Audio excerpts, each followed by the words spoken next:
My name is Ben Lobpries, and I'm from Archer City, Texas.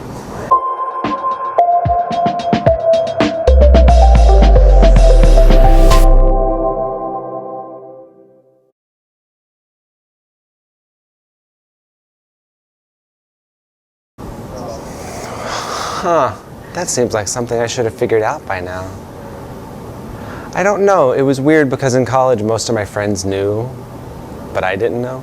They knew before I knew. So I guess, I'm assuming it would have been Tommy or Paige or Marika. Any combination of those three people were my tight-knit family in college. So I probably told one of them. I couldn't imagine which one I told first. Well, I did the baby step towards gay, so I came out as bi. I had a girlfriend at the time. So she might have been the first one I told. I didn't really start using the G word for like a year. I was bi for a year. And even when I told my parents, I just said, well, Jen and I broke up and I'm gonna date guys for a while and see what that's about. And that was just kind of how I eased into it. So my coming out was it was a soft opening.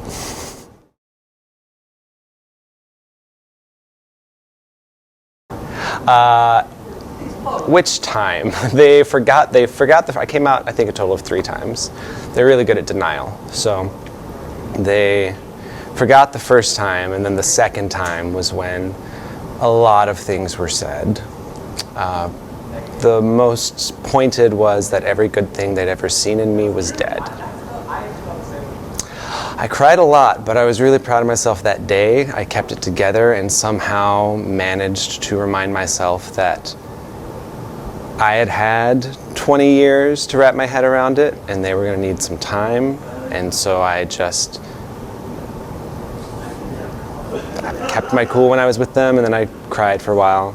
I mean, the conversation kind of ended like I was being disowned. They said they weren't going to pay for school anymore. I wasn't allowed near my nieces and nephews anymore. I wasn't to be around. And then 2 weeks later, they acted like nothing had happened. So we just kind of went back to acting like nothing had happened for a couple of months. And then once a year, I would make my mom cry by reminding her that that hadn't changed. And then the third time, she started asking about my ex-girlfriend and just saying things about, as if we hadn't had this big fight. But then I'd also had the soft opening, so I did just say that I was dating guys to see how that went. So I guess about a year after the big coming out fight was when I had to be like, okay, well, it looks like that's where we're sticking. I'm gonna stick that landing. So then we had that fight. So yeah, it took about 3 times for it to really be truth. My brother said, as I hadn't talked to him, but he was living at home with my parents at the time, so when I called him, he said, well, the one thing I learned about you is every time I talk to you, you're different, so I'm just going to wait this one out.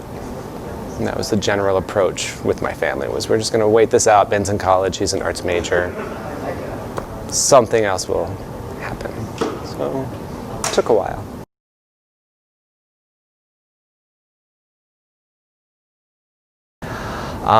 Last year, for the first time, my parents invited my boyfriend and me to come home and stay with them in the guest room. We slept in the same bed, and that was a very big deal. It took a solid decade. It took 10 years for my parents to be okay with loving me. I think there were some religious hang-ups that they wanted to love me but not support the lifestyle, and so I think it took them a while and it took me saying a lot, you are no longer responsible for my actions, I am, so either love me or don't, but my actions are mine now, so you need to stop taking responsibility for them. And now we're friends. I think my coming out, can't imagine my relationship with my parents if I hadn't come out, because I think through it is how we became adults in each other's eyes, and we became friends. And I love my friends. But it took 10 years to answer the question. It took about 10 years.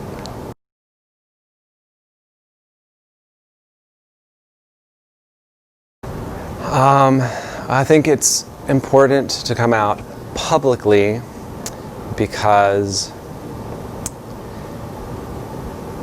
if people don't attach names and faces to the idea of homosexuality or gender neutrality or any of these things that are somehow still hot button issues in our culture and in our politics, then they can continue to believe that the worst case scenario that they've imagined is reality.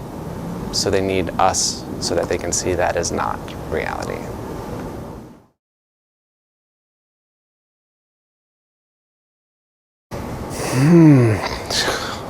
God, well, today, immediately, I think it's going to be the incoming administration. I certainly think that there are going to be a lot of obstacles thrown our way over the next 2 to 4 years that we will have to pay attention to and not just accept. Legislation, you know, I'm certainly not excited to see what Mike Pence is going to do about anything. So yeah, that would probably be, and any number of little things that that's going to cost.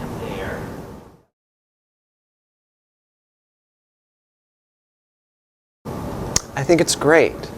I think that history does get rewritten, and that, you know, gay figures get erased or straightened in history or made ambiguously unisex or non-sexual or asexual. And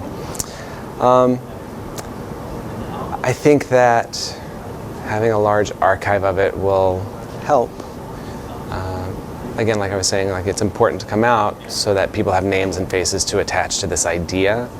And so an archive of that makes reality three-dimensional rather than whatever people imagined in their heads.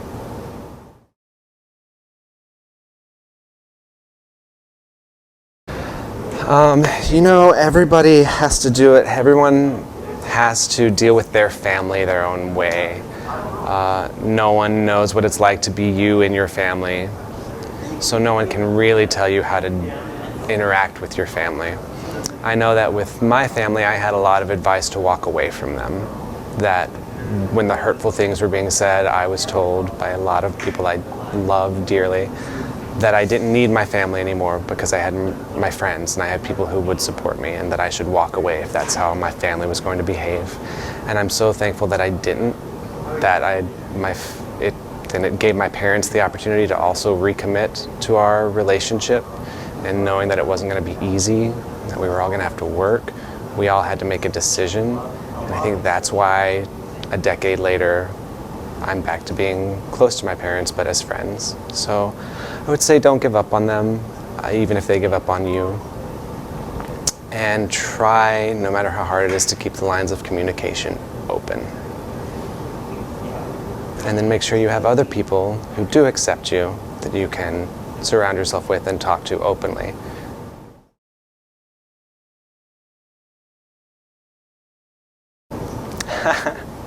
My favorite part about being me, so I think that I can express myself genuinely and not worry about how it makes me seem. I think when I was in the closet, I would have these gay explosions where it was just like, I would just be keeping it under lock, and then I just go, oh my God, and it would just explode out of me. Which makes sense because the pressure was building and I was trying to keep it under control. And now that, since that thing isn't latched, it's just, you know, it's a constant drip, whatever. I don't feel defined by it anymore. So I just, like, you know, I express myself how I feel comfortable and natural expressing myself, and I don't care. I'm a teacher, so I definitely, my first year or two teaching, I felt like I had to not be gay for some reason, or even I was just self-conscious. But now I like that I don't even worry about it. I'm just myself, and that's all I have to be.